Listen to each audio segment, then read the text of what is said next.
Salut. Dans la vente de trucs deuxième main, un des trucs où il y a le plus de bénéfices en général, c'est les bouquins. De nos jours, les gens ne regardent plus les bouquins, mais les bouquins sont toujours intéressants.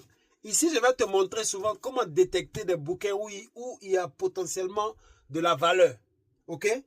Pas tout le temps, mais en général, la valeur. Je vais vous donner un exemple. Ce lot de 3 bouquins là, c'est Doctor Who. Ok? Je crois que c'est un truc anglais.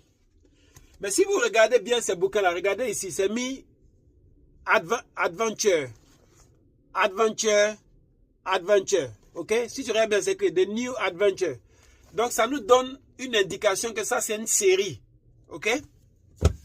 Ici aussi on a Doctor Who. Vous voyez, c'est un peu différent, n'est-ce pas? C'est différent de ce qui est là. Ok? Pourtant les deux c'est Doctor Who. Ce qui veut dire que ça, ce sont des séries différentes. Donc quand tu vois un truc comme ça, la première chose qui doit venir dans ta tête, si c'est une série, est-ce que c'est une série qui est populaire? Est-ce que c'est un modèle qui est populaire? Donc ce qu'on fait, c'est quoi? Nous, dès que nous on voit ça avec notre expérience, quand on voit ça directement, on se dit il y a potentiellement quelque chose dedans. Donc ça vaut la peine de faire un peu de recherche. Donc nous on fait quoi? On va sur notre plateforme où on vend. Ok? Sur notre plateforme où on vend, on va scanner chacun des bouquins pour voir individuellement ils se vendent à combien. Ou bien est-ce qu'entre eux il y a un qui est très cher. Donc ce qu'on fait, ok, on va commencer, on va scanner un premier. Ok? On scanne un premier qui est là. Et on a des résultats comme ça. 20, 57, ok? 42, 45, pour juste celui-là seulement. Donc, automatiquement, quand on voit que celui-là seulement vaut ça, on commence à scanner les autres aussi pour voir. Voilà.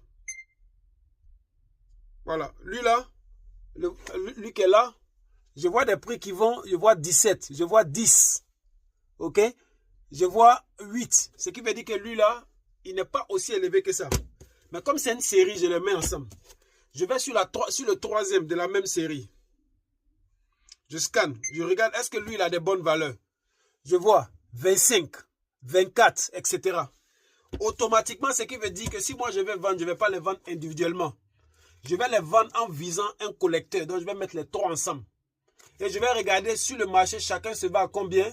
Mettre les 3 ensemble. Faire un prix global compétitif. Pour que celui qui va payer ça soit un collectionneur. Là, il a tous les 3 en même temps. Au lieu d'aller chercher un. Et puis, c'est comme ça on se fait l'argent sur celui-là. On va faire la même chose sur la prochaine vidéo. Sur celui-là aussi pour voir. Ok? C'est comme ça, quand tu veux vendre les bouquins, voici comment tu fais ce qu'on appelle des bundles, des paquets pour vendre ça plus cher. Ok? Jusqu'à la prochaine vidéo.